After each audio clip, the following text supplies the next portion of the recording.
Today, I dined at the luxurious Maple Breeze Manor, a place I've always admired. I was thrilled. My name is Elizabeth. I am 40 years old and have no children. I work part-time in an administrative role.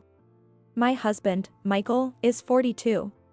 Today, my in-laws suggested, let's have a meal together for a change. It's on us, so we took them up on their offer. My mother-in-law explained why she chose this restaurant. The courtyard is visible from the room and it's really beautiful, especially at night when it's lit up. There's also a pond with fish swimming in it, she said. It was genuine high-end restaurant. Having a courtyard, and a magical one at that. To be able to enjoy a delicious course of cuisine in such a setting. I put on makeup, which I don't usually do, and looked forward to going to the dinner with my husband. We are the Johnsons, we have a reservation, my father-in-law said as he addressed the hostess who came to greet us. Mr. Johnson, we have been expecting you. Please follow me, she replied. The hostess who welcomed us was also properly dressed. So elegant. Really elegant. Then, we were led to a waiting area inside, where refreshments were served on a heavy wooden table. In the center of the large natural wood table was a large pink stone-like lump. What is this? I asked. Could it be a decorative stone? It seemed too large for me to carry. This is Himalayan rock salt. It's used for seasoning dishes, my father-in-law explained. Wow. I was amazed by my father-in-law's explanation. I had never seen such beautiful pink salt. Everything was wonderful. However, contrary to my buoyant mood, it was from this point that the atmosphere at the restaurant began to feel off. Despite waiting for a long time, we were not led to the dining room for our meal. We have finished the refreshments and drinks. After an hour, my father-in-law timidly asked a passing hostess, "Excuse me, we had a reservation for 6 p.m. under the name Johnson. Is our meal ready yet?" The hostess replied, "Oh, Mr. Johnson. Yes, we have your name down. Please wait a little longer," and then she left and did not return. Initially, my in-laws said, "Let's just wait patiently," but after 2 hours, even they started saying, "This is a bit much." And rightly so. Having a reservation for 6 p.m. and hearing nothing by 8 p.m. We waited in the waiting area for as much time it would take to finish a casual meal. For a high-end restaurant, this seemed unacceptable. No, it would be strange even if it wasn't a high-end restaurant. My mother-in-law spoke to another hostess who happened to pass by. "Excuse me. We made a reservation and have been told to wait a bit, but it's been 2 hours now." The hostess said, "Oh," and ran off. After a while, a woman dressed formally, not the same hostess as before, came out. It was clear at a glance that she was in charge. She might be around 50 years old. Not a single hair was out of place, her hair pinned up neatly. With her elaborate hairstyle, she introduced herself without even a formal greeting. "I am Susan, the manager here. I apologize for the inconvenience caused." My mother-in-law repeated. "We are the Johnsons. We had a reservation for 6 p.m., right?" "Yes, we did have your reservation," Susan said. "Then why weren't we seated for our meal at 6 p.m., my mother-in-law pressed on. Susan then said, "I apologize. At 5:30 p.m., we had a last-minute request for a reservation at 6 p.m. What? My mother-in-law raised her voice in surprise. "I made our reservation 2 weeks ago, didn't I?" "Yes, you did," she confirmed. "Then, shouldn't the normal response be to tell those last-minute people that the reservation slots were already filled?" Susan then said, "Well, we did usher you into the building at 6 p.m., right? To the waiting area, as per your reservation time. However, a last-minute reservation came in, so we were planning to guide you to your meal as soon as a room became available." Completely nonchalant. Wait a minute. I've never heard that being ushered to the waiting area at the reservation time is acceptable. My mother-in-law was outraged. But Susan, shrugging her shoulders, retorted. "Do you know who made that last-minute reservation?" "What?" "It was President Scott of Scott Enterprises." Scott Enterprises. Even I had heard the name. It's a big company around here. In that case, we prioritize them," Susan said as if it were the most natural thing. But my mother-in-law stood her ground firmly. That's not how it works. Are you saying there's a hierarchy among customers? It should be first come, first served. Despite my mother-in-law's raised voice, Susan was unfazed. That's your assumption. Our establishment's rules are different. This place is a social venue for the successful. Poor people who do not fit the criteria can please leave, she said, haughtily. Her haughtiness seemed to make her appear taller, as if by 10 feet. Well, that must be my imagination. Poor. This time, my father-in-law's voice faltered. Not to speak out of turn, but my in-laws are not poor. On the contrary, they are quite well off. However, Susan glanced at me with surprise, sneered, and said to my father-in-law, "And you, sir? You're not a company president, are you?" "Well, no. I'm not a president," my father-in-law confirmed hesitantly. My mother-in-law became even more furious. "Excuse me. There's no nobility or inferiority in one's profession," she snapped back. But Susan brushed it off lightly. "Of course, there is. If you don't mind me asking, what does your husband do?" My father-in-law answered timidly. "I'm in academia, studying archaeology." "Then please spend your life digging up ammonites," Susan said sharply, laughing scornfully. "If you're digging for ammonites, you wouldn't need any social interaction, right? As I said before, our place is a social venue for the successful." Then Susan began to belittle my mother-in-law further. "And it goes without saying for you, madam, with your appearance. Poverty is seeping out of you." "What?" My mother-in-law raised her voice. It's natural to get angry when suddenly criticized about one's attire. "Is that from New Orleans in the southern region? They wear colorful plastic bead necklaces on Mardi Gras, right?" "That must be it." "Mardi Gras?" Though not exactly a plastic bead necklace, my mother-in-law was wearing a sparkly attire. By then, Susan's gaze had completely turned into one of disdain for the lower classes. "How dreadful. Elderly people from the South who are poor tend to haggle in department stores, don't they? Wearing such clothes. Such prejudice. Being from the South, I know that people don't haggle in department stores. And by the way, those necklaces that are supposedly worn by women from the South are actually from a brand and are quite expensive." Susan's head was filled with prejudices about everything, including professions. "People like you should wander around discount supermarkets. I was thinking of preparing a seat for you as soon as one became available. Maybe around 10 p.m., but being pressed by such poor people is completely out of place and has spoiled our mood, so please leave." Then, to the attendant behind her, she said, "Freshen the air after they leave. Poverty attracts more poverty." My mother-in-law exclaimed, "Enough. We're leaving," and angrily stood up to leave. Absolutely disgusting. Eventually, the four of us discussed what to do, and my father-in-law suggested, "Let's go to our favorite steakhouse," so we went there. It was also quite upscale, and I was truly satisfied, but my mother-in-law continued to seethe. What was that condescension about? Utterly unreasonable. "And what's with the Mardi Gras? I'm not even sure of what it is like." Mardi Gras is?" I began to explain. Mardi Gras is celebrated with extravagant festivals and parades. They often feature vibrant costumes, elaborate floats, music, dancing, and indulgent foods and drinks.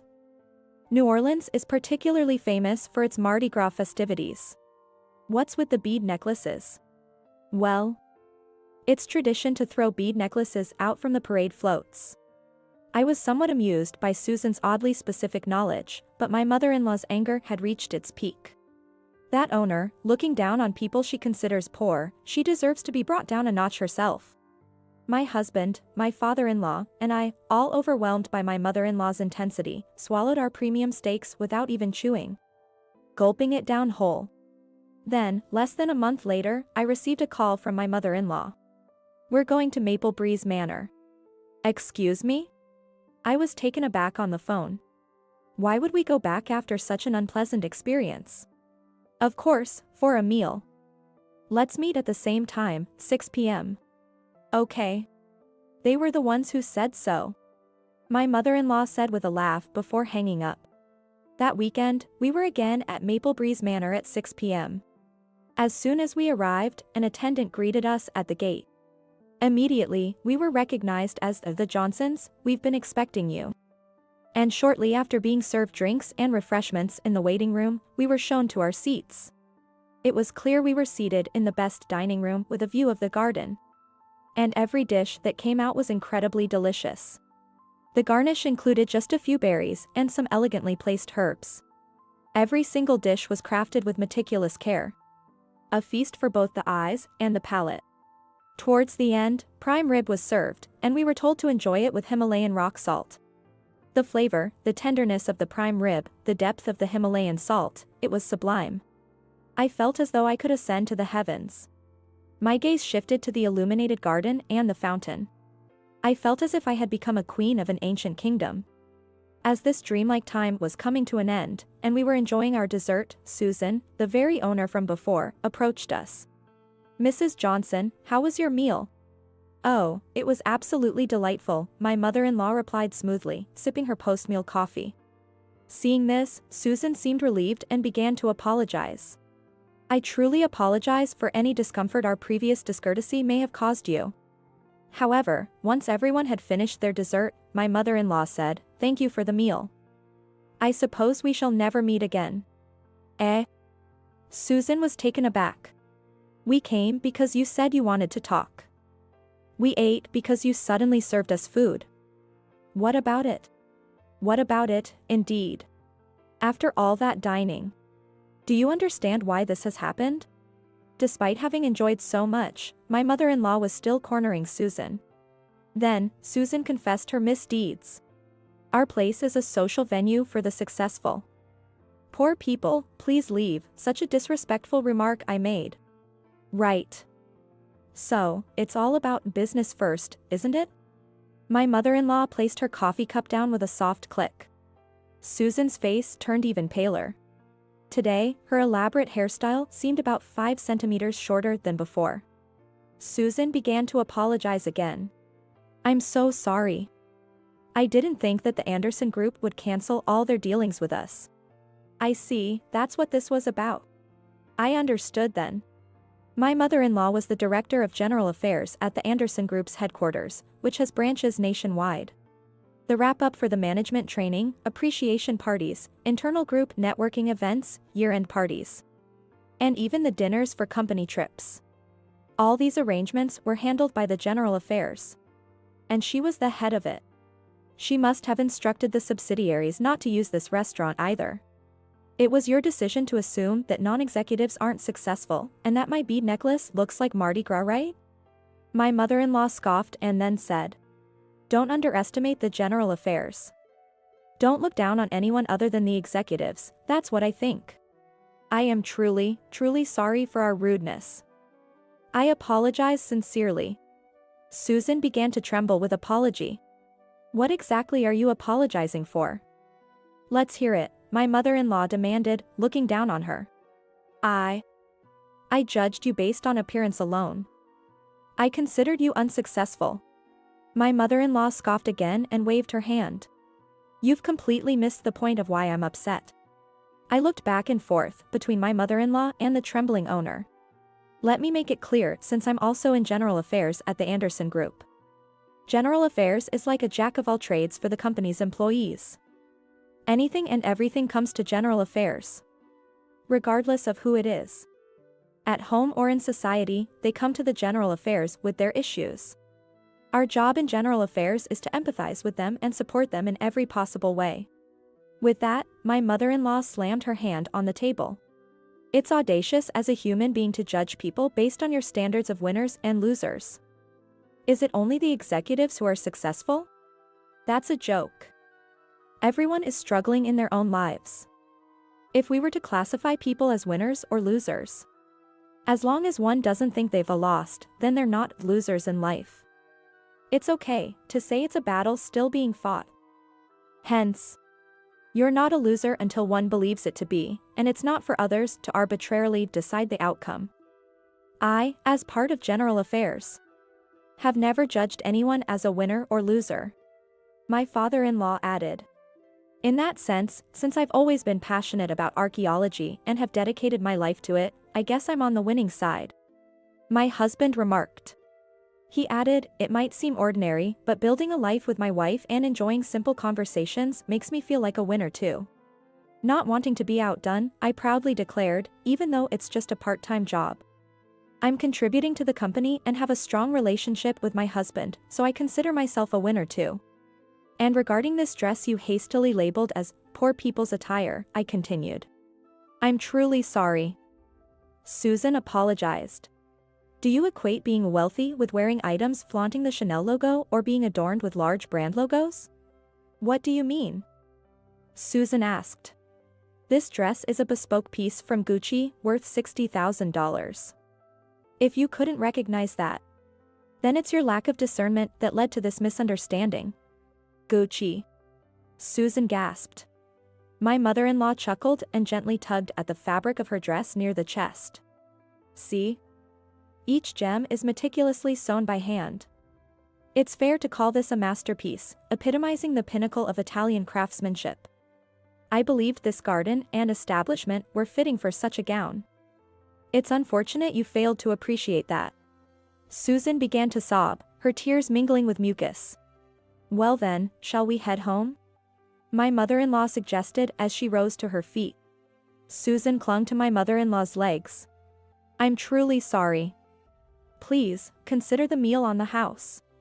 My mother-in-law shook off Susan's grip. We'll settle the bill.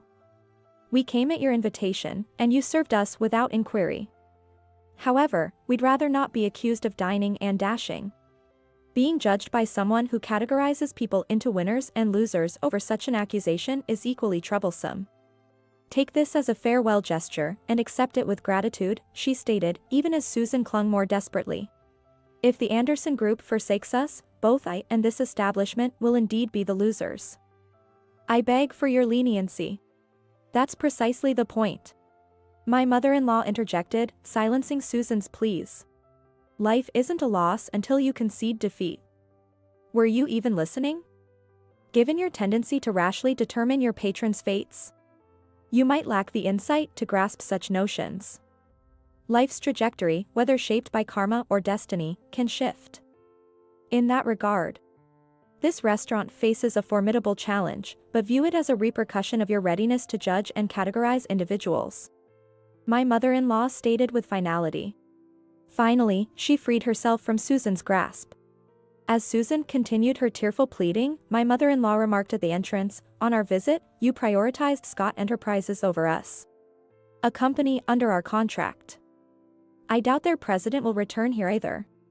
Subsequently, Maple Breeze Manor shut its doors. The location transformed into a popular chain steakhouse. Given that my mother-in-law's firm was their largest client, the outcome seemed inevitable. Susan sought part-time employment at the steakhouse but was unequivocally turned down. Known as the former owner of a prestigious restaurant, she remains unemployed. My father-in-law learned of this through the steakhouse manager at a company event. I can't pull someone's chestnuts out of the fire, the manager quipped with a smirk. A month later, my mother-in-law returned home, arms laden with a lavish bouquet from her colleagues. My husband and I rushed to congratulate her. Some had to be delivered because they were too numerous to carry, she exclaimed joyfully. Indeed, that day marked my mother-in-law's retirement from the firm. She had always fostered close ties with everyone, from part-time staff to full-timers, earning her an abundance of flowers. I'll still be consulting for another 5 years. With all this attention, facing everyone at work tomorrow will be interesting, she chuckled. With all these flowers and congratulatory notes, you're certainly a champion at the firm. There's still a long journey ahead. I'm midway through, not yet victorious or defeated. She responded with vigor. The notes were filled with hopes for another 5 years of work together. Caught in the moment, I found myself tearing up, which my mother-in-law noticed. Oh dear, are you crying? It's just allergies. Definitely allergies.